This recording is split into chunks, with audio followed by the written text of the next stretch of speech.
This is Smallzy Surgery. I feel so close to you right now. It's a force field. Hey, what's up? This is Calvin Harris. When I met you in the summer. Please welcome Calvin Harris. Calvin Harris.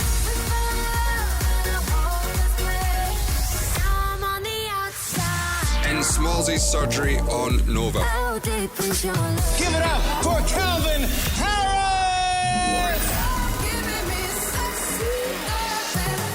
Yeah, I've been hiding from promo. Yeah. How's life? Is everything good with you?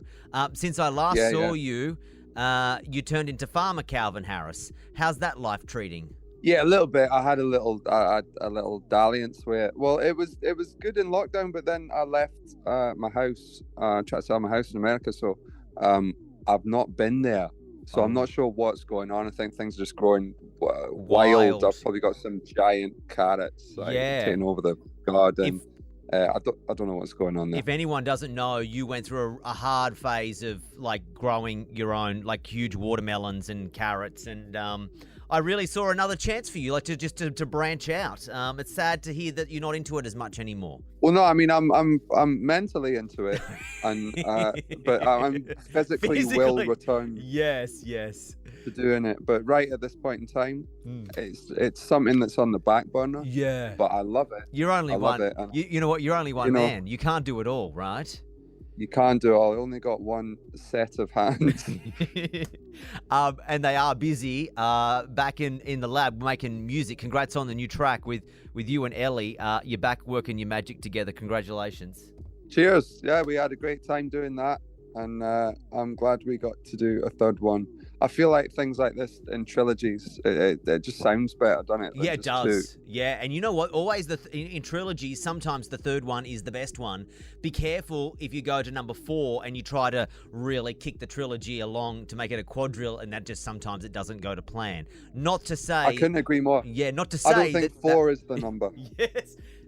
They say always do it like an odd number, like odd just feels better. How long have you been working? How long has this been in the pipeline for? Because I know you DJs, and producers, you love to work on something 5 years ago and then find it by accident on a laptop, and then we got to release that. Yeah, sort of. I think with this, actually, I worked on a lot of it when I was in Australia. I was doing some gigs over there in the sort of November, December time, and I was looking for a song. I was looking for a ballad that I could turn into this, like into very fast, sort of trancey 90s tune. And people were sending me ballads, with like demo vocals and all that. And my mate Burns, he sent me one. And he was like, maybe this could be a trance banger. And I was like, that could definitely work. So I got the vocal off him, and I just sort of sped it up a bit. And it was a lad singing. So I sped him up. He sounded a bit like a woman. And then, threw a load of ideas at it, but this was only in December.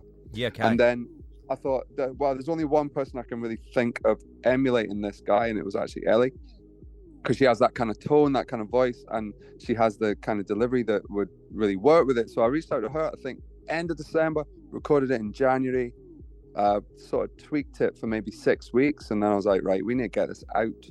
Yeah, so then, to the world. So it all came together pretty quickly. Nice. How was I heard a rumor. Now, you tell me if this is a rumor or a trumor, if it's not. I heard that whenever you used to come to Australia back in the old Stereosonic days, you loved a little vacation, you loved a little cheeky getaway. When you were here last year, did you have any time off, or was it just in and out work and then you left? Yeah, I mean, historically, there's always like a week of what do you do, because it's 2 weekends, you know what I mean? So I went... one time went to Hayman Island, which is absolutely amazing. Yeah. This time we did go somewhere. I can't remember where we went. It must have left a great. He went to Dubbo. He went to Dubbo, everyone. That is a small country town that you never go back to. It was the same sort of area as the Hayman. And it was all right. It was all right. Yeah, it was okay. How many do you have in the can? Like, are you always making music? Are you one of these people that likes to just make it and get it out? I'm curious because you hear stories about songs that just sit forever and then get released. Are you sitting on a whole bunch, or what's the story? Yeah, I mean, I'm definitely sitting on some, but they won't be getting released. You know, Okay. you always have some that aren't quite good enough. Yeah. And the thing with me is I don't want to just put something out for the sake of it. Yeah. So I'll do, I'll always be working on stuff, but I'll know pretty quickly if it's something that I want to finish.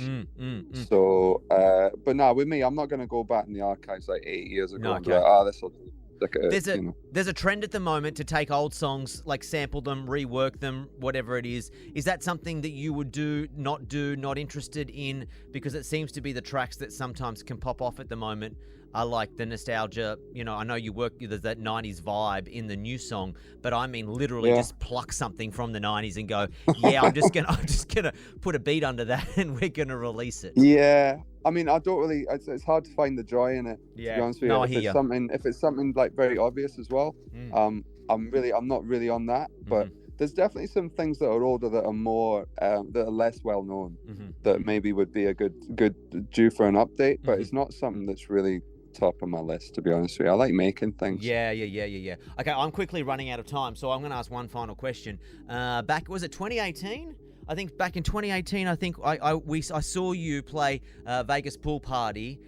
We brought some listeners over, and it was a wild time. I mean, honestly, it was the fucking most wild thing I've ever seen in my entire. It was the most wild crowd that I have ever seen. Vegas. People go to Vegas and they forget that just the rules exist. When you're playing those shows, do you? Because I saw some things in the pool that I can't ever unsee.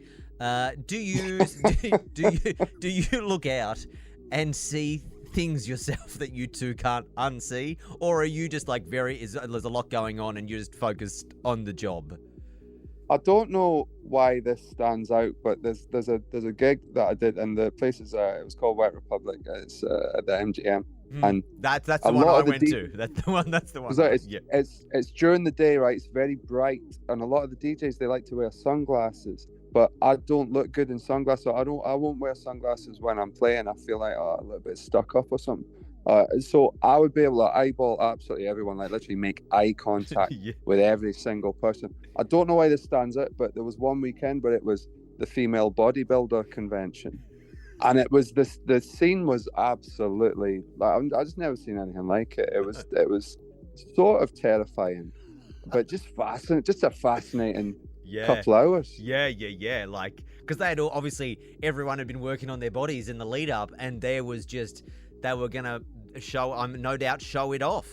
Like That's when bodybuilders like party.